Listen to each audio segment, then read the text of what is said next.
Solo night ride ako. Nakakatakot na kasi. Nakikita nyo ba ako guys?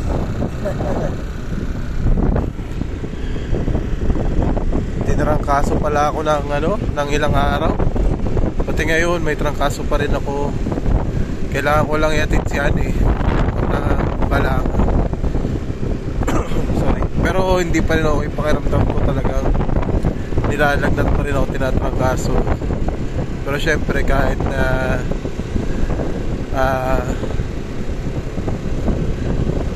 kahit na ganun, kailangan mo bumagbanat ng buto na yatid ng asawa para makapunta sa trabaho sa Manila.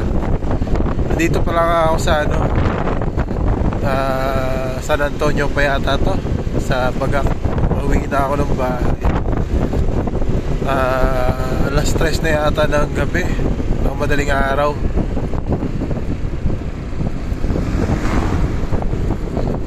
Medyo nakakatakot lang kasi mag-isa lang ako nagdadrive.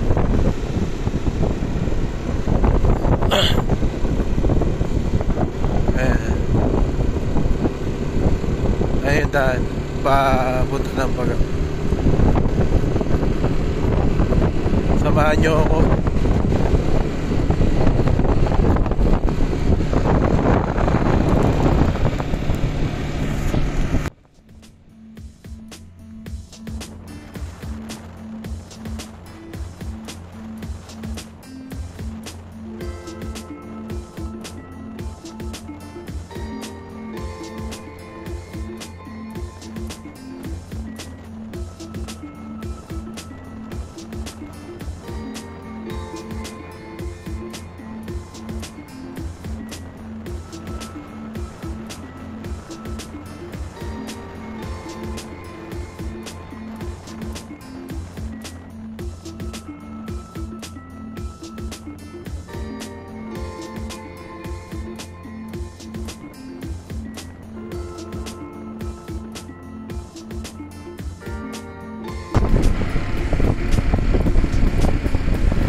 Grabe kasi wala nang katao-tao talaga.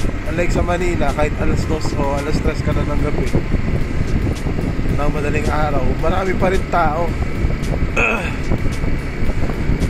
Manigurado nito mamaya tataas na naman lagnat ko kasi nalamigan na naman ako.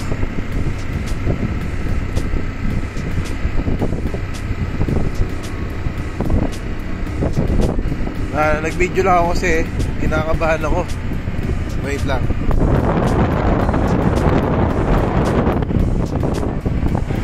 Binaba ko lang yung ilaw kasi masyadong malakas. Baka nasisilaw yung mga kasabayan natin sa daan. Kung makikita nyo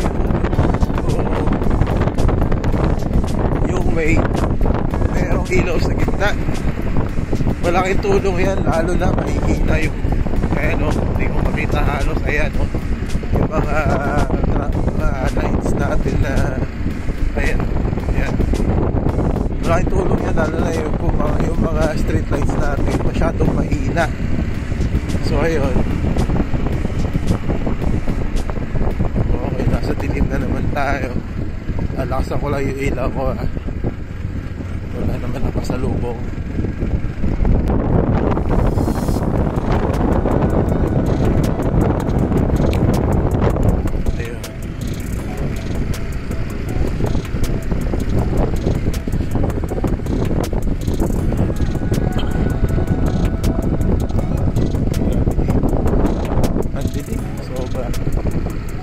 Tapos twisties pa. Bundok kasi to eh. So parang twisties talaga siya. Tapos wala kang halos makakasalubong.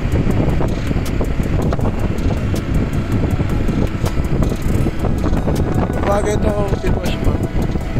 May dala ako laging patch kit or yung pantusok tsaka automatic na pump para if ever maplatan ako, ready ako, may gamit ako. So yun, may dala rin ako tools na saktong tools lang.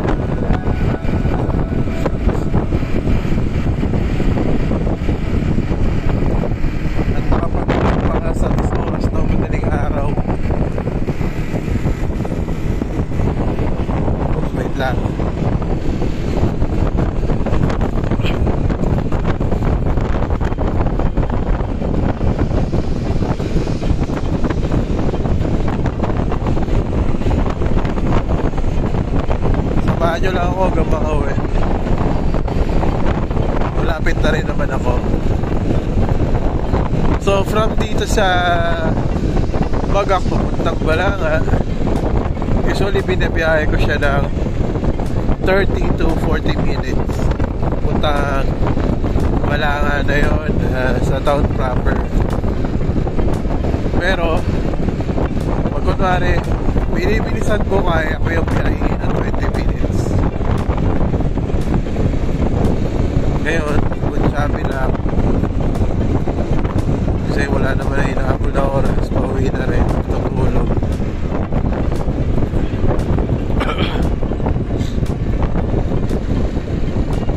Napakasama ng pakiramdam ko.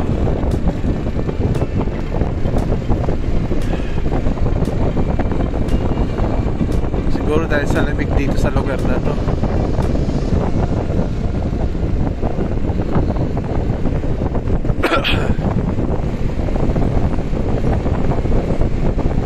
Lamig dito sa amin, lalo pagka November, December, January.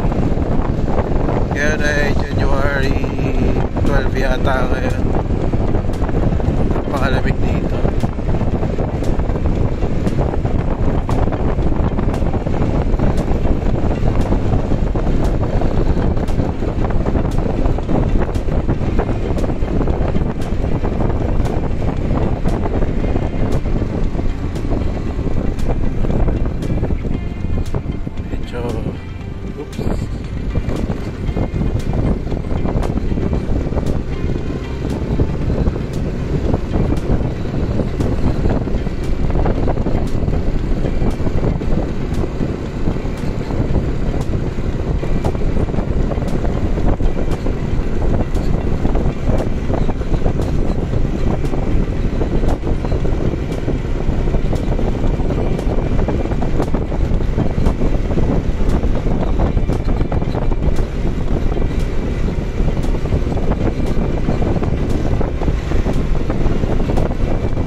Yan, usually ang pasok niya is 6:30 to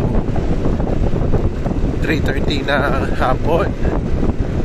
Ngayon, pag mabiyahe siya, yung asawa ko, naatid ko siya sa Balanga, gigising kami na 12:30 or 1, tapos dapat alas 2 na doon na kami para makabiyahe siya.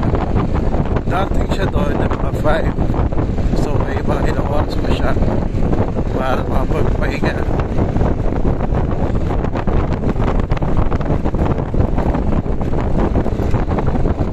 Makapag-relax bago magtrabaho.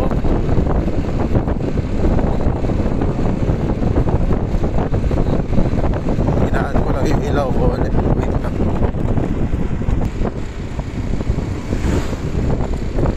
Okay. Siguro ito na lang yung ilaw ko hanggang sa makauwi. Malapit naman na ako.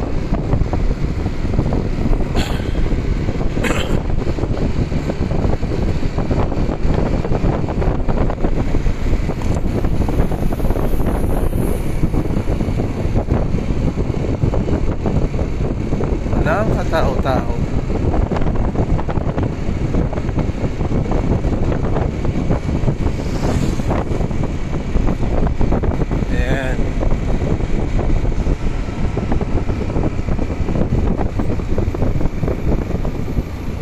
Ayan yung tawag dyan, Friendship Tower. I don't know, pero hindi ko lang sure kung mga Hapon ang gumawa niyan. Dito kasi sa Bagak nag-start yung ano,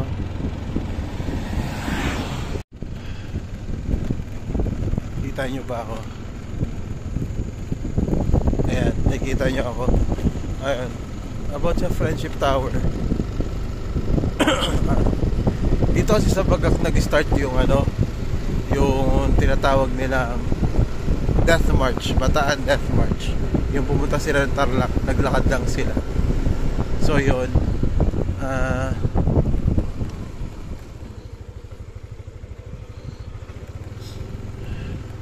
wait lang, balikan ko lang kayo kasi itong mga aso ko mag-iingay.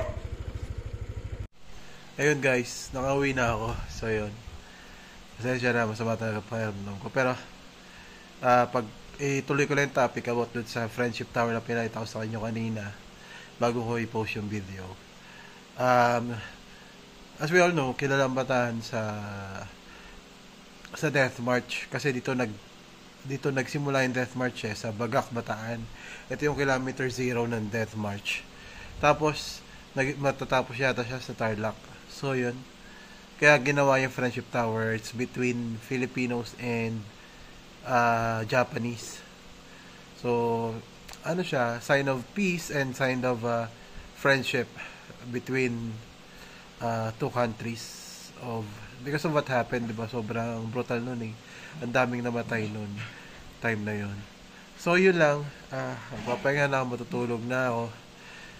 God bless us all, guys. And hintayin nyo lang yung mga bike reviews ko sa mga susunod na araw. Kasi ngayon lang talaga ang tagal ko na may sakit. So, hindi ako